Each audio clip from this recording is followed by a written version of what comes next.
God established marriage in Genesis chapter 2. It kind of goes without saying that Genesis 3 is after Genesis 2. And that's important because Genesis 3 is the fall into sin. So God established marriage before the fall into sin. He established marriage in perfection between two perfect people. Now, that's not to say that being married is automatically superior to not being married or anything like that.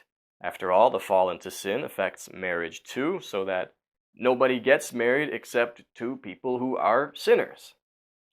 But we should not be surprised that heaven is portrayed as a feast for the wedding of Christ and his bride, the church. So, another title or role of Jesus is Bridegroom. Now, God as bridegroom language does occur in the Old Testament, not very often, but it is in there. But Jesus himself uses this picture language a lot in his teaching, in his parables in particular. And when he does that, it's clear that he himself is the bridegroom, especially at his second coming. So Jesus is the bridegroom, and that is very much in keeping with the very vivid picture language of Revelation that does portray heaven as this wedding feast of Christ and his bride, the church.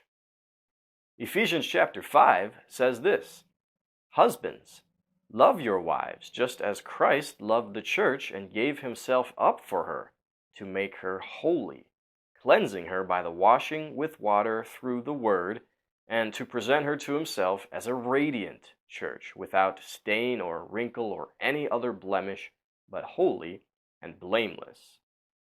Bridal love is truly unconditional and self-effacing.